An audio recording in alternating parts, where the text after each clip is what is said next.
सबसे पहले आपको बताएंगे फैसलाबाद के अलाइड अस्पताल में वाक़ बायो सेफ्टी लेवल 3 लैब में पहले मरहले में 48 अफराद के टेस्ट मुकम्मल हो गए। 44 अफराद में कोरोना की रिपोर्ट नेगेटिव आई, जबकि 4 में पॉजिटिव आई। जी हां, आपको अपडेट करें। फैसलाबाद में अलाइड अस्पताल में वाक़या बायो सेफ्टी लेवल 3 लैब में पहले मरहले में 48 अफराद के टेस्ट मुकम्मल हो गए। जी हां, 44 अफराद में कोरोना की रिपोर्ट नेगेटिव आ गई, जबकि 4 में पॉजिटिव आई है। जी हां, आपको बताएं कि 44 अफराद में कोरोना की रिपोर्ट नेगेटिव आई है। आपको अपडेट करते चले अहम खबरें से। अलाइड अस्पताल में वाक़या बायो सेफ्टी लेवल 3 लैब में पहले मरहले में 48 अफराद के टेस्ट मुकम्मल किए जा चुके हैं। अलाइड अस्पताल में वाक़ बायो सेफ्टी लेवल 3 लैब में पहले मरहले में 48 अफराद के टेस्ट किए गए। और अगर इन टेस्ट की डिटेल में मजीद आपको ये बताएं कि 44 अफराद में कोरोना की रिपोर्ट नेगेटिव आई, जबकि 4 अफराद में मस्बत आई। अलाइड अस्पताल है फैसलाबाद के जहां पर वाक़ बायो सेफ्टी लेवल 3 लैब में पहले मरहले में 48 अफराद के टेस्ट मुकम्मल हुए। मजीद बात करते हैं अज़दार हुसैन से। अज़दार, अपडेट कीजिएगा। जी बिल्कुल, हुकूमती हदायत पर अलाइड अस्पताल में बायो सेफ्टी लेवल 3 लैब का क़याम अमल में लाया गया था, जिसका बाकायदा तौर पर फैसलाबाद मेडिकल यूनिवर्सिटी के वाइस चांसलर की जानिब से इफ्तिताह भी किया गया था। मगर बायो सेफ्टी लेवल 3 लैब जो थी वो मुकम्मल तौर पे फंक्शनल नहीं हो सकी थी और उसका यहाँ पे टेस्ट जो थे वो नहीं किए जा रहे थे, जिसकी खबर CTO 41 पर भी नशर हुई थी। मगर अब जो है यहाँ पे टेस्ट लेने शुरू कर दिए गए हैं और बताया जा रहा है कि 48 अफराद के सैंपल लिए गए हैं और इनके बाकायदा तौर पे यहाँ पे टेस्ट भी किए गए हैं पहले वेज में, और इनमें 4 अफराद में जो है वो कोरोना वायरस की तस्दीक की गई और 44 अफराद से मुतल्लिक जो रिपोर्ट है वो नेगेटिव मसूल हुई है और मजीद 48 अफराद के जो है बैच टेस्ट जो है वो दूसरे बैच पे लगाए जा रहे हैं। बहुत शुक्रिया अज़दार हुसैन, आप हमें अपडेट कर रहे थे। फैसलाबाद वीएन में कोरोना के मरीजों का इलाज मुआलजा जारी। मुतासरा अफराद की हालत में सुधार, तेजी से सेहतियाब होने लगे। जंग में 2 हफ्तों में ज़ेरे इलाज ज़ायरीन की टेस्ट रिपोर्ट आ गई। 26 ज़ायरीन का रिजल्ट नेगेटिव, दोबारा टेस्ट नेगेटिव आने पर घर भेज दिया गया। इसी पर बात करेंगे मुबशिर हसन नकवी से। जी मुबशिर, अपडेट कीजिए।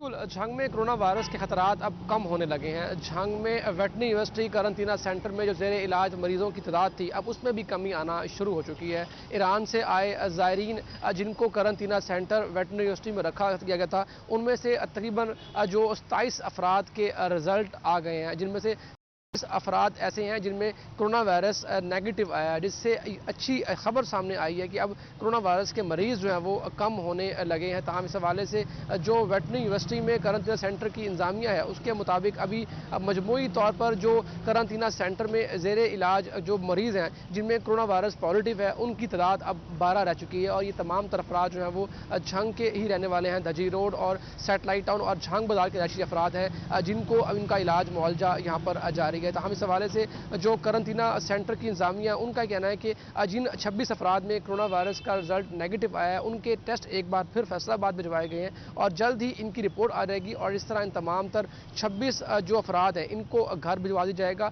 और अपने घर में भी मजीद ये अफराद जो है वो 14 दिन तक आइसोलेट रहेंगे, जहाँ पर इनके लिए जो है वो इंतजाम भी किए जाएंगे। तमाम इस हवाले से डिप्टी कमिश्नर ताहिर वट्टू ने CTO 41 से बात करते हुए से इकदाम जारी हैं। मुख्तलिफ मुकामात पर जो है वो कोरोना वायरस के फैलाव की रोकथाम के लिए जरासीम कुछ स्प्रे भी जारी है, आगाही मुहिम भी चलाई जा रही है मुख्तलिफ मुकामात पर। मुबशिर, आपने तफसीलात से आगाह किया, शुक्रिया आपका। चनियोर से आपको बताएं कि 3 मुतासरा अफराद ने कोरोना वायरस को शिकस्त दे दी। इसी हवाले से मजीद जानते हैं फसीउल्लाह से। फसीउल्लाह, अपडेट कीजिएगा। चिन्योट में कोरोना वायरस से मुतासरा मजीद 3 मरीज सेहतियाब होकर घर जाने के लिए तैयार हैं और इस हवाले से देखा जाए तो जिला भर में कुल 10 मरीज जो हैं उन्हें कोरोना वायरस से मुतासरा हुए थे, जिसमें 7 वो अफराद थे जो कि ज़ायरीन थे, जबकि 3 मकामी अफराद जिनका ताल्लुक ताराबाद से था। इस हवाले से देखा गया था कि एक मरीज जिसको फैसलाबाद के गुलाम मोहम्मदाबाद अस्पताल में मुंतकिल किया गया था उसको एक हफ्ता कबल जब उसकी टेस्ट रिपोर्ट नेगेटिव आई तो उसे घर भेज दिया गया और इस हवाले से बाकी 9 मरीज जो थे वो फास्ट यूनिवर्सिटी के करंतना सेंटर में ज़ेरे इलाज थे, जिसमें से मजीद 3 अफराद की टेस्ट रिपोर्ट नेगेटिव आ गई। इस हवाले से डिप्टी कमिश्नर मोहम्मद रियाज का कहना है कि उन तीनों अफराद की 2 दफ़ा स्क्रीनिंग की गई, 2 दफ़ा उनके खून के नमूना जात लाहौर भिजवाए गए टेस्टिंग के लिए और दोनों दफ़ा उनके खून के नमूना जात नेगेटिव आने पर अब उन्हें घर जाने की इजाज़त मिल गई है। 6 अफराद इस वक्त फास्ट यूनिवर्सिटी के करंटीना सेंटर में जेर इलाज है। इस हवाले से डिप्टी कमिश्नर का कहना है कि जिले भर में कुल 10 अफराद मुतासरा हुए थे, जिसमें से 4 सेहतयाब हो चुके हैं, जबकि 6 अफराद को करंटीना सेंटर में रखा गया। वहां पर तमाम महकमा सेहत के जो अमला वहां पर मौजूद है उन्हें तमाम तर सहूलियात से फराहम की जा रही हैं ताकि मजीद बेहतरी आ सके और मजीद 6 जो अफराद जेर इलाज हैं उनको भी बेहतर तरीके से। बहुत शुक्रिया फसीउल्लाह अपडेट करने के लिए। कोरोना वायरस के पेश नजर इदारे मुतहरिक हो गए। पारस और जीसी यूनिवर्सिटी क्वारंटाइन सेंटर में सिविल डिफेंस के एहलकार मुसलसल फराइज अंजाम देने में मसरूफ हैं। मजीद रमजान मिर्जा बताएंगे। 23 मार्च से ही फैसलाबाद सिविल डिफेंस के जो एहलकार हैं वो मुख्तलिफ जो क्वारंटीन सेंटर्स हैं वहाँ पर मुसलसल ड्यूटीज़ जो हैं वो दे रहे हैं। फैसलाबाद में पार्स का क्वारंटाइन सेंटर हो या इसके साथ साथ जीसी यूनिवर्सिटी न्यू कैंपस का क्वारंटीन सेंटर, वहाँ पर सिविल डिफेंस की पहली लेयर जो है वो मौजूद है। इनके पास इलेक्ट्रिक टीजर जो हैं वो दिए गए हैं, मास्क मौजूद हैं, इसके साथ साथ हैंड सैनिटाइजर जो है वो मौजूद हैं। इस बात को यकीनी बनाया जा रहा है कि वहाँ पर आने वाले ज़ायरीन और तबलीगी जमात से जो ताल्लुक़ रखने वाले अफराद हैं उनकी ये खिदमत भी करें और ये सिक्योरिटी में पहली लेयर भी जो है वो फराहम कर रहे हैं। इस हवाले से डिप्टी कमिश्नर और दीगर इदारों की जानिब से इनकी काविशों को सराहा भी जा रहा है। और इसके साथ साथ जो सिविल डिफेंस के एहलकार हैं उनकी 23 मार्च के बाद जो छुट्टियां हैं वो भी मनसूख कर दी गई हैं। बहुत शुक्रिया रमजान मिर्जा तफसीलन आगाह करने के लिए। जंग से आपको अपडेट करें। डीएचक्यू अस्पताल में दावत इस्लामी के ज़रिए तमाम ब्लड कैंप का इनेकाद किया गया। ब्लड कैंप थैलेसीमिया के मरीजों के लिए लगाया गया और ब्लड कैंप में एडीसीआर शाहिद जोया भी खून का अतिया दे चुके हैं। थैलेसीमिया के मरीजों की मदद के लिए हर मुमकिन इक़दाम करेंगे, ये कहना था शाहिद जोया का। जी बिल्कुल, आपको बताया कि दावत इस्लामी की ज़रिए इत्माम ब्लड कैंप अच्छा कदम है। शाहिद जोया ने ऐसे कहा। थैलेसीमिया के हवाले से आपको बताया कि डोनेशन के हवाले से कैंप का इनेकाद किया गया। जंग में डीएचक्यू अस्पताल में दावत इस्लामी के ज़रिए इत्माम ब्लड कैंप का इनेकाद किया गया। ब्लड कैंप थैलेसीमिया के मरीजों के लिए लगाया गया। ब्लड कैंप में एडीसीआर शाहिद जोया ने भी खून का अतिया दिया। थैलेसीमिया के मरीजों की मदद के लिए हर मुमकिन इकदाम करेंगे। शाहिद जोया ने मजीद ये बताया कि दावत इस्लामी के ज़रिए इत्माम ब्लड कैंप अच्छा कदम है। जी हां, आपको अपडेट करते चले। जंग से डीएचक्यू अस्पताल में दावत इस्लामी के ज़रिए इत्माम ब्लड कैंप का इनेकाद किया गया है। ब्लड कैंप थैलेसीमिया के मरीजों के लिए लगाया गया। ब्लड कैंप में एडीसीआर शाहिद जोया ने भी खून का अतिया दिया। थैलेसीमिया के मरीजों की मदद के लिए हर मुमकिन इक़दाम करेंगे। साथ ही साथ दावत इस्लामी के ज़रिए तमाम ब्लड कैंप अच्छा कदम है, ये कहना था शाहिद जोया का। आपको अपडेट करते चले। जंग से डीएचक्यू अस्पताल में दावत इस्लामी के ज़रिए तमाम ब्लड कैंप का इनेकाद किया गया है। ब्लड कैंप थैलेसीमिया के मरीजों के लिए लगाया गया। इस कैंप के बारे से बात करेंगे अवैस खान से। जी अवैस। बिल्कुल, जंग के डीएचक्यू अस्पताल के ब्लड बैंक में जमात दावत इस्लामी की जानिब से ब्लड कैंप का इनेकाद किया गया। इस ब्लड कैंप का मकसद जो है वो थैलेसीमिया के ऐसे मरीज जो लॉकडाउन में जो है खून की फराहमी के हवाले से शदीद मुश्किलात का सामना था, उनकी मुश्किलात को दूर करने के लिए कैंप लगाया गया है, जिसमें एडीसीआर जो है उसका जो है उनकी जानिब से भी खून के एहतियात दिए गए, जबकि उनके अलावा जिला भर से मुख्तलिफ अफराद जो हैं वो इस ब्लड कैंप में अपने खून के एहतियात देने आए हैं। इस हवाले से एमएसडीएचक्यू डॉक्टर असमन लिया का कहना है कि 100 से ज़ायद एहतियात जो है वो जमा किए जा चुके हैं। इसके लिए जो है वो दावत इस्लामी समेत जो है वो दीगर भी जो है वो एनजीओ जो हैं और दीगर जो मजहबी और सियासी जमातें हैं उनसे भी अपील की गई है कि वो खून के एहतियात देने के लिए सामने हैं, ताकि थैलेसीमिया के जो मरीज हैं उनका खून की फराहमी बेहतर तौर पर पूरी हो सके। ठीक है, आपने अपडेट किया वैसे, शुक्रिया आपका। वज़ीर आला पंजाब सरदार उस्मान बुज़दार ने पंजाब में प्रिवेंशन होर्डिंग ऑर्डिनेंस नाफिज कर दिया, जिसके बाद अशिया खरोनोश समेत 41 अशिया की ज़ख़ीराअंदोज़ी को संगीन जुर्म करार दे दिया गया। ज़ख़ीराअंदोज़ी करने वालों को 3 साल तक कैद भी भुगतना पड़ सकती है। वज़ीर आला पंजाब ने अपने ट्विटर पैगाम में लिखा कि ज़ख़ीराअंदोज़ी गैर इस्लामी फेल है। 41 अशिया में चीनी, गंदम, आटा, पत्ती की ज़ख़ीराअंदोज़ी संगीन जुर्म करार दे दी गया। बच्चों का खुश्क दूध, तेल, घी, नमक, लाल मिर्च, अंडे की ज़ख़ीराअंदोज़ी भी जुर्म करार दे दी गई। जी हां, आलू, प्याज, मछली, बड़ा और छोटा गोश्त की ज़ख़ीराअंदोज़ी संगीन जुर्म करार दिया गया है। अद्वियात, सर्जिकल मास्क, सैनिटाइजर, घरेलू सार्फिन के लिए सफाई के केमिकल्स वगैरह की ज़ख़ीराअंदोज़ी जुर्म करार दिया गया। सीमेंट, कोयला, केमिकल फर्टिलाइजर, पोल्ट्री फीड की ज़ख़ीराअंदोज़ी भी संगीन जुर्म करार दे दिया गया है। आपको अपडेट करें कि पंजाब में प्रिवेंशन होर्डिंग ऑर्डिनेंस नाफिज कर दिया गया। अशिया खुर्दनूश समेत 41 अशिया की ज़ख़ीराअंदोज़ी संगीन जुर्म करार दे दी गई है।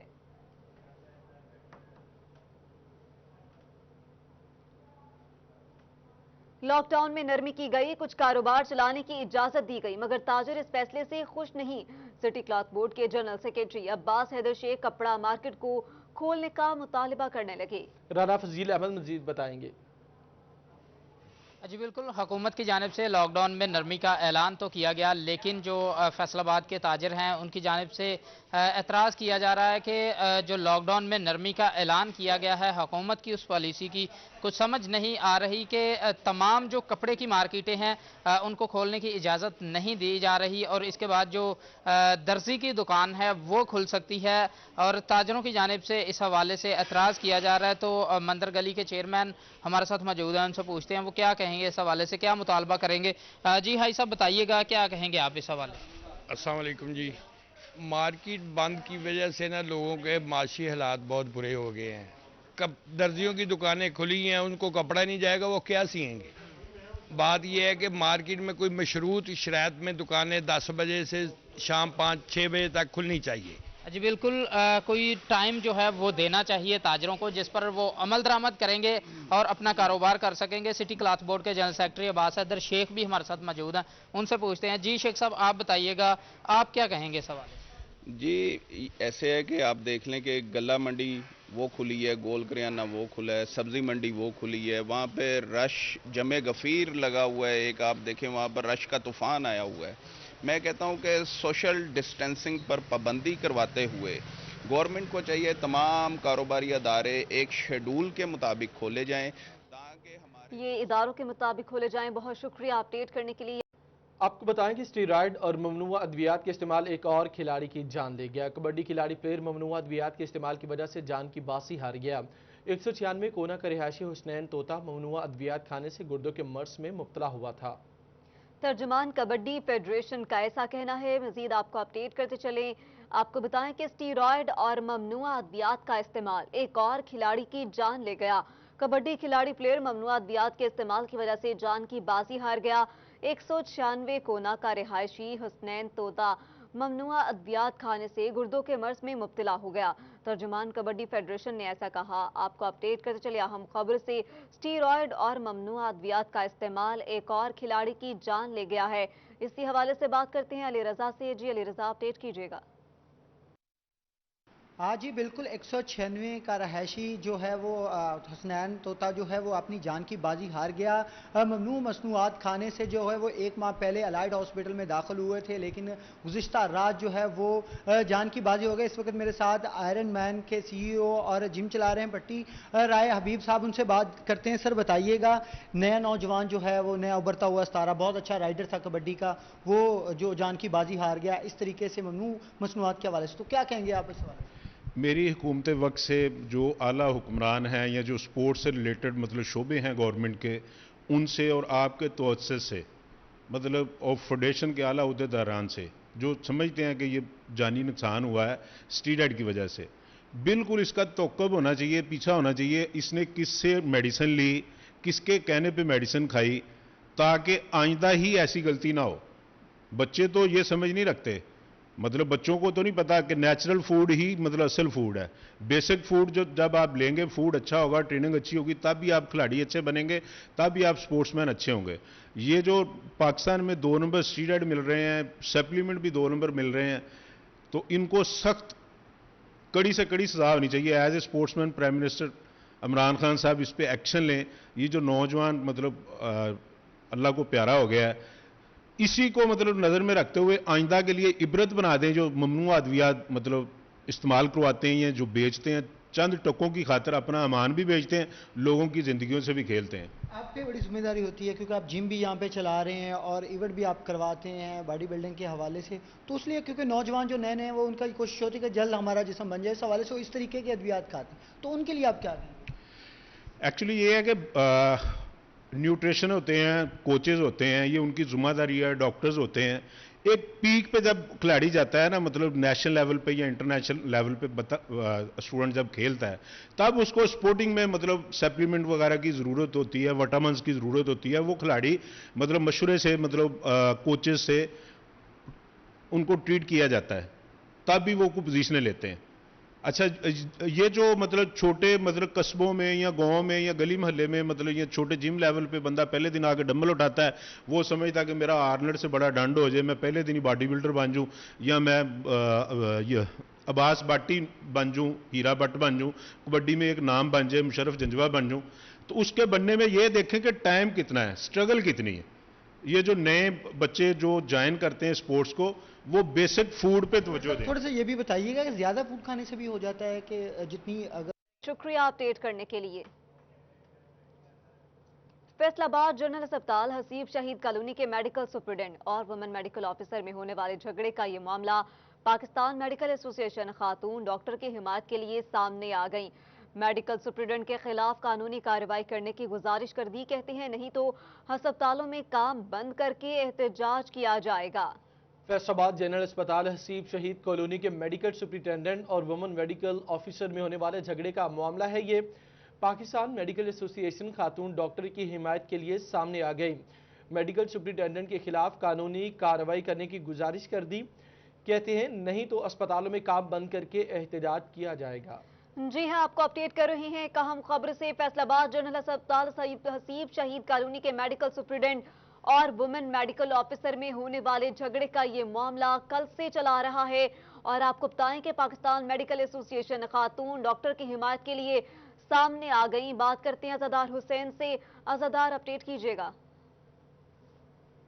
जी बिल्कुल, जनरल अस्पताल हसीब शहीद कॉलोनी में मेडिकल सुपरिटेंडेंट और women medical officer dental surgeon के दरमियान जो गुज़िश्ता दिनों लड़ाई का वाक़या पेश आया था, जिसकी सीसीटीवी फुटेज मंजर आम पर आई थी और इससे मुतल्लिक जो खबर थी वो गुज़िश्ता रोज़ सिटी 41 पर भी चली थी और पाकिस्तान मेडिकल एसोसिएशन की जानिब से इस वाक़े से मुतल्लिक जो है वो हंगामी इजलास हुआ है और इस सिलसिले में press release Pakistan medical association की जानिब से जारी की गई है, जिसमें यह कहा गया है कि खातून डॉक्टर के साथ जो मेडिकल सुपरिटेंडेंट की जानिब से तशद्दुद का वाक़या पेश किया गया है, इसकी शदीद अल्फाज में मजम्मत की जाती है। के पेश नज़र चनियोट के मुतादिद महकमों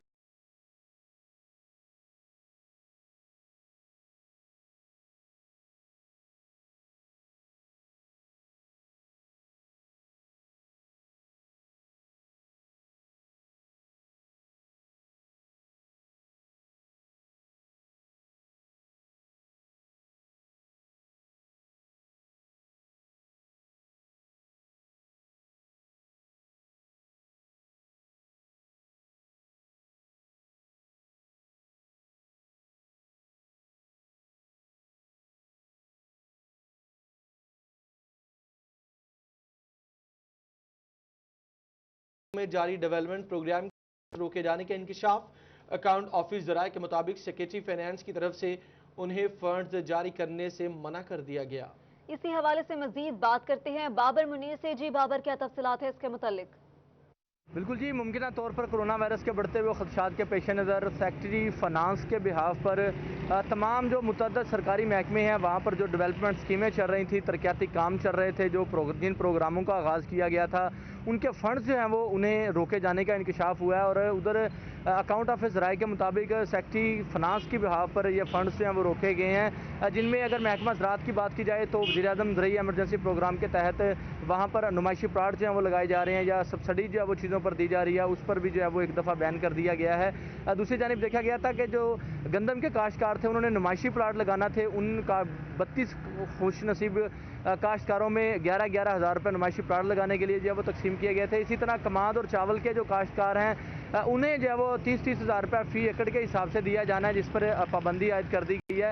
इसी तरह जो है वो डिप्टी डायरेक्टर डेवलपमेंट ज़राए के मुताबिक महकमा तालीम की बात की जाए, महकमा सेहत की बात की जाए या दीगर मुतअद्दिद सरकारी महकमे हैं जहाँ पर डेवलपमेंट की स्कीमें जो हैं वो चल रही थी, उनके फंड्स रोक दिए गए हैं और आर्जी बताया जा रहा है अकाउंट ऑफिस ज़राए के मुताबिक कि ये फंड्स कोरोना वायरस के बढ़ते हुए खदशात और मुमकिन फैलाव को रोकने के लिए आर्जी तौर पर जो है वो रोके गए हैं। आर्जी तौर पर काम किया गया है। बहुत शुक्रिया बाबर मुनीर अपडेट करने के लिए। कोरोना वायरस से पैदाशुदा सूरत हाल में फैसलाबाद टैक्स बार एसोसिएशन की जानिब से वकला और माशरे के कमजोर अफराद की मदद के लिए अपनी मदद आप के तहत फंड कायम किए गए। इसी पर बात करेंगे उमैर अजबर से। जी, कोरोना वायरस के बाइस जहां मुआशी सरगर्मियां मुअत्तल हैं और मुल्क की तरह कमज़ोर और पिसा हुआ तबका भी मुश्किलात का शिकार है। तो वहीं फैसलाबाद टैक्स बार एसोसिएशन की जानिब से कोरोना रिलीफ फंड के नाम से एक फ़ंड कायम कर दिया गया है, जो कि अपनी मदद आपके तहत है, और फैसलाबाद टैक्स बार के जो मेंबरान हैं उनकी जानिब से इस फंड में डोनेशन दी जा रही है, ताकि वो अपने तमाम कमज़ोर या पिसे हुए या गरीब भाई जो कि इस वक्त कोरोना के बायस मुश्किलात का शिकार हैं, तो उनकी इमदाद की जा सके। इसी पर मज़ीद बात करने के लिए मेरे साथ secretary Faisalabad tax bar association Mohammad Afzal साहब मौजूद हैं। उनसे इस हवाले से मज़ीद तफसीलात जान लेते हैं। जी सर, बताइएगा, एक तो ये जो corona relief fund Faisalabad tax बार की जानिब से कायम किया गया है, अब तक कितने फ़ंड्स इसमें जमा हो चुके हैं और इस फ़ंड को कायम करने का मकसद क्या है, किन लोगों की इमदाद करने के लिए यह फ़ंड बनाया गया है? जी, सबसे पहले तो हम इसके मकसद की बात करते हैं कि कोरोना रिलीफ की वजह से, चूँकि एफबीआर में भी हमारी एक्टिविटीज़ जो हैं वो मुअत्तल हुई हैं, तो सब लोगों की मुआशी एक्टिविटीज़ में बहुत स्लो डाउन हुई हैं। तो हम लोगों ने सोचा क्यों ना एक ऐसा फ़ंड कायम किया जाए जिससे हम कुछ ऐसे लोगों की मदद कर सकें जिनके लिए अब रोज़ बरोज़ का अपना उनका घर चलाना मुश्किल हो रहा है। तो इसमें हमने कोरोना रिलीफ फ़ंड के नाम से फैसलाबाद टैक्स बार एसोसिएशन ने ये फ़ंड कायम किया, और इसमें अब तक अल्हम्दुलिल्लाह 4,70,000 रुपये के करीब हमें डोनेशन। बहुत शुक्रिया अपडेट करने के लिए। तहसील काउंसिल सदर की अराजी पर कब्जा माफिया ने गैर कानूनी तामीरात शुरू करवा दी। फैसलाबाद में एसी सदर उमर मकबूल, चीफ ऑफिसर नेमुला वड़ाइश ने कब्जा वागुजार करवाया। इसी हवाले से मजीद बात करते हैं अब्दुल रहमान से। जी बिल्कुल, यह तहसील कौंसल सदर में सरकारी जगह पर जो नजायज़ कब्ज़ा वागज़ार करवाया जा रहा है, इस सिलसिले में इसी सदर भी मौजूद है, सीओ भी मौजूद है, तमाम तहसील कौंसल सदर का अमला मौजूद है, ताकि यहाँ पर कब्ज़ा भी वागज़ार करवाया जाए। यहाँ पर जगह जो सरकारी दुकानों के नाम पर जो लीज़ ली हुई थी, उसके पीछे जो गोदाम बनाए जा रहे थे गैर कानूनी, उनको ख़त्म करवाया जा रहा है। हमारे साथ तहसील सदर मौजूद है। सर, बताइएगा आज की कार्रवाई के हवाले से। जी अस्सलाम वालेकुम, बिस्मिल्लाह। जैसा कि यहाँ पे सीओ साहब जो है वो, उनको यहाँ पे इत्तला मिली थी, तहसील कौंसिल की ज़मीन थी, उसके ऊपर जो है एक शख्स ने, जिसको दुकानें अगर रेंट आउट की हुई थी, उसने बाकी जो स्टेट लैंड के ऊपर जो है वो कब्ज़ा किया था। क्योंकि यहाँ पे तमाम स्टाफ जो आजकल दूसरी ड्यूटियों में मसरूफ़ था, तो उसने आजकल का जो है फ़ायदा उठा के इसको जो स्टार्ट किया। लेकिन उसके ठीक है, आपने अपडेट किया, आपका शुक्रिया। आपको बताया कि फैसलाबाद में एफडीए की जानिब से कार्रवाई की गई। 3 गैर कानूनी कॉलोनीज के दफातर को सरबामोहर कर दिया गया। जी हां, आपको अपडेट करते चलिए। एफडीए की जानिब से कार्रवाई, 3 गैर कानूनी कॉलोनियों के दफातर सरबेमोहर कर दिए गए हैं। जी हां, 3 गैर कानूनी कॉलोनीज के दफातर को सरबेमोहर कर दिया गया है। आपको अपडेट कर रहे हैं अहम खबर से। एफडीए की जानिब से बड़ी कार्रवाई सामने आई है। 3 गैर कानूनी कॉलोनियों के दफातर सरबेमोहर कर दिए गए। चिन्योट जिला के सबसे बड़े सरकारी अस्पताल की सिक्योरिटी खतरे में पड़ गई। इसी पर बात करेंगे अब्दुल कदीर से। जी अब्दुल कदीर, अपडेट कीजिए। डिस्ट्रिक्ट हेडक्वार्टर अस्पताल चिन्योट, जो कि जिले का सबसे बड़ा सरकारी अस्पताल है, और यहाँ पर देखा जा रहा है कि सिक्योरिटी का निज़ाम खतरे में पड़ता हुआ दिखाई दे रहा है। 25 से ज़ायद यहाँ पर सिक्योरिटी गार्ड्स हैं, जो कि गुज़िश्ता 2 माह की तनख्वाहों से महरूम है। यहाँ पर सिक्योरिटी गार्ड्स के घरों में फाके पड़ना शुरू हो गए हैं। तनख्वाहें ना मिलने के बायस लॉकडाउन की सूरत हाल में जो है वो राशन खत्म हो चुका है, बच्चे भूख से निडाल हैं। मुतअद्दिद बात देखा गया है कि सिक्योरिटी अमले की जानिब से जो है वो दरख्वास्त भी की गई, और निजी कंपनी जो है वो दरमी पर कायम है, और 2 माह गुजर जाने के हैं, लेकिन ताहाल इनको तनख्वाहें अदा नहीं की गई, जिसके बाद। ठीक है, आपने अपडेट किया, आपका शुक्रिया। टोबा टैक्सी में गंदम की खरीदारी के लिए टारगेट मुकम्मल होता हुआ मुश्किल नजर आ रहा है। जिला भर में 10,09,540 बोरी का हदफ मुकर्रर हुआ, जिसमें से सिर्फ अभी तक 3,34,892 बोरी के लिए ही दरखास्तें मौसूल हो सकी। बात करते हैं शाहिद महमूद से। शाहिद महमूद, क्या तफसीलात हैं? जी बिल्कुल, अगर बात की जाए टोबा टैक्सिंग समेत ज़िला भर में बारदाना तकसीम करने का अमल जो है वो जारी है, लेकिन लॉकडाउन की वजह से जो अगर बात की जाए इंतज़ामिया की जानिब से टारगेट जो मुख्तस किया गया वो पूरा होता हुआ नज़र नहीं आ रहा। अगर बात की जाए ज़िला भर में 1,09,000 504 मैट्रिक टन जो है वो टारगेट हद मुकर्रर किया गया। और अगर शहर के जो शुल्क रोड पर गंदम खरीदारी मराकज़ है, इसकी अगर बात की जाए 1,30,000 जो है बोरी टारगेट रखा गया है, लेकिन अभी तक सिर्फ जो है लोग 44,838 बोरी ही जो है वसूल कर सकें, यानी सिर्फ इतना ही बारदाना जो आएगा। लेकिन अभी तक बड़ी तादाद में लोग जो है नहीं पहुंच सके। किसान क्या बहुत शुक्रिया शाहिद महमूद तफसीलन आगाह करने के लिए। भवाना में वज़ीर-ए-आज़म एहसास कफालत प्रोग्राम के हवाले से इमदादी रकम तकसीम करने का 7वां रोज है। कुल 10,500 मुस्तहिकी रजिस्टर्ड मर्द और खवातीन है। इसी पर बात करेंगे फ़खर दीवान से। जी फ़खर। वज़ीर-ए-आज़म पाकिस्तान इमरान खान के एहसास कफालत प्रोग्राम के हवाले से इमदादी रकम तकसीम करने के दूसरे फेज़ का आज 7वां रोज़ है और भवाना के दोनों centre government boys higher secondary school Bawana और गवर्नमेंट बॉयज़ हाई स्कूल 241 मंगवाना में कुल 7 दिनों में 8200 खवातीन और मर्द हजरात में 12,000 रुपये के हिसाब से जो है इमदादी रकम तकसीम की गई है, जो कि कुल रकम 98 करोड़ 40 लाख रुपए बनती है। मेरे साथ इस वक्त मौजूद हैं फोकल पर्सन भवाना मियाँ शौकत हंजरा। आइए इनसे बात करते हैं। जी बिस्मिल्लाहिर्रहमानिर्रहीम। हम इस वक्त मौजूद हैं तहसील भवाना के सेंटर कफ़ालत एहसास प्रोग्राम के सेंटर में। यहाँ पर अभी तक 8200 जो मर्द व ख़वातीन में इमदादी रकम तकसीम हो चुकी है, जिनका टोटल 98 करोड़ 40 लाख रुपए बनते हैं। वो लोग जो रकम वसूल नहीं कर पाए, जिनका शनाख्ती कार्ड डेथ सर्टिफिकेट नादरा में इंदराज नहीं हुआ और जिनके फिंगर मैच नहीं हुए, उनका प्रॉब्लम आ रहा है। मेरी वक्त हुकूमत से गुजारिश है कि जो है ना नादरा के जल्द अज जल्द दफातर सेंटर्स खुलवाए जाएं और इनका ताकि इंदराज हो सके। जी जी बिल्कुल, इनका ये कहना है कि कुल 8200 मर्द खवातीन में इमदादी रकम जो है वो तकसीम कर दी गई है। उनके नहीं पैसे आए जिनके फिंगर प्रिंट मैच नहीं हुए या जिन औरतों के खामिद वफात पा चुके हैं। ठीक है, आपने अपडेट किया, शुक्रिया आपका। वज़ीर-ए-आज़म एहसास कफालत प्रोग्राम के तहत समंदरी में भी रकूम देने का सिलसिला जारी। 9,000 से ज़्यादा की रकम तकसीम। इसी हवाले से मजीद बात करते हैं वक्कास जमील से। जी वक्कास जमील, अपडेट कीजिएगा। वज़ीर-ए-आज़म एहसास कफालत प्रोग्राम के तहत जो है रकूम देने का सिलसिला जारी है। समंदरी में भी इसी हवाले से 2 सेंटर जो है वह कायम किए गए, गवर्नमेंट गर्ल्स कॉलेज में और गवर्नमेंट बॉयज़ कॉलेज में। असिस्टेंट कमिश्नर समंदरी फैसल सुल्तान साहब हमारे साथ मौजूद हैं, उनसे तफसीलात जानते हैं कि अब तक कितने मर्द व ख़वातीन हज़रात जो हैं वो इस पैकेज से जो है मुस्तफ़ीज़ हो चुके हैं, क्योंकि ये दूसरा फेज़ स्टार्ट हो चुका है और मर्द हज़रात भी जो है वो रकम लेने के लिए आ रहे हैं। इस हिसाब से जानते हैं। सर बताइएगा अब तक जो है कितनी रकूम तकसीम की जा चुकी हैं और क्या मज़ीद तफसीलात बताएँगे। जी बिस्मिल्लाहिर्रहमानिर्रहीम। हमारा फ़ेज़ 1 और फ़ेज़ 2 के मिला के 9,600 से ज़ायद बेनिफिशरीज़ बनते थे और कल तक जो है हम 8,615 बेनिफिशरीज़ को 10 करोड़ 60 लाख से ज़ायद की रकूम की अदायगी कर चुके हैं। आज भी हमारा 300 के करीब जो हैं वो बेनिफिशरीज़ जो हैं हम उनको रकूम की अदायगी कर चुके हैं।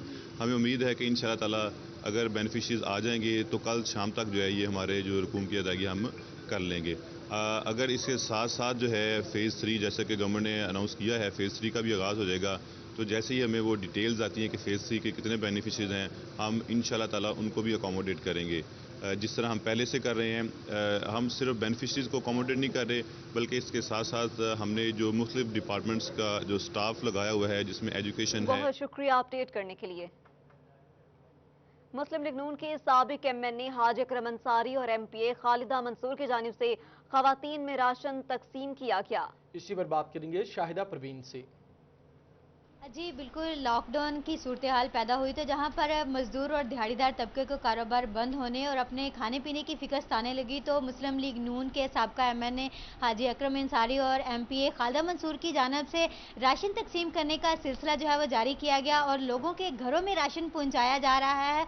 और उनका मज़ीद ये कहना है कि लॉकडाउन की सूरत हाल में जब तक ना सिर्फ इन दिनों में बल्कि रमज़ानुल मुबारक में भी ये सिलसिला जो है वो जारी रखा जाएगा और अपनी आवाम को जो है वो कभी भी नहीं भूला जाएगा। तो हमारे साथ मौजूद हैं हाजी अकरम अंसारी साहब, उनसे जानते हैं। सर बताइएगा, आपकी जानिब से ये राशन देने का सिलसिला जारी किया गया है, अब तक कितने लोगों में राशन पहुंचा चुके हैं और आगे क्या प्लान है? बिस्मिल्लाहिर्रहमानिर्रहीम। सबसे पहले तो मैं आपका शुक्रिया अदा करता हूँ। ये जो लॉकडाउन है कोरोना की वजह से, ये मैं समझता हूँ कि अल्लाह तबारक व तआला की तरफ से एक आफत है। हम इसके साथ लड़ तो नहीं सकते, लेकिन हम दुआ को है अल्लाह तबारक व तआला से कि वो इससे हमें निजात दे। और ये जो हम कोशिश कर रहे हैं, राज़िक तो अल्लाह ताला की ज़ात है, लेकिन हम कोशिश कर रहे हैं कि लोगों को, जो हमारी बहनें बेवा हैं, गरीब लोग हैं, मेहनत कश लोग हैं, मज़दूर लोग हैं, गरीब लोग हैं, उनके घरों के अंदर छोटा मोटा जो ये गिफ्ट है राशन का वो हम देते रहें और ताकि उनका गुजारा जो है वो थोड़ा बहुत होता रहे। और मैं आपके चैनल के ज़रिए तमाम जितने भी हमारे मुखैर हजरात हैं उनसे गुजारिश करूँगा कि वो अपने अपने इलाकों के अंदर जहाँ जहाँ भी उनके इलाके हैं वहाँ पर वो अपने अपने लोगों को ये तकसीम करें। ये नहीं है कि कोई गुलामदाबाद का है वो यहाँ तकसीम करता है फिर यहाँ वाला वहाँ जाते जाए, अपने अपने। ठीक है, आपने अपडेट किया, शुक्रिया आपका। गोजरा में वडाइश बरादरान की वालिदा की वफात पर ताज़ियत करने वालों की आमद का सिलसिला जारी। साबिक स्पीकर पंजाब असेंबली अफजल शाही, डायरेक्टर पंजाब प्रोसिक्यूशन मकबूल अहमद मजोका और MNA मियां जुनेद अनवार ने MPA बिलाल असगर वडाइच और MNA खालिद वडाइच से इजहार ताज़ियत किया। जी हां, गोजरा में वडाइच बरादरान की वालिदा की वफात पर ताज़ियत करने वालों की आमद का सिलसिला जारी है। साबिक स्पीकर पंजाब असेंबली अफजल शाही, डायरेक्टर पंजाब प्रोसिक्यूशन मकबूल अहमद और MNA मियां जुनेद अनवार ने MPA बिलाल असगर वडाइच और MNA खालिद वडाइच इजहार ताज़ियत की। और इसके साथ ही इन स्टूडियो से फिल वक्त इतना ही। देखते रहिए सिटी 41।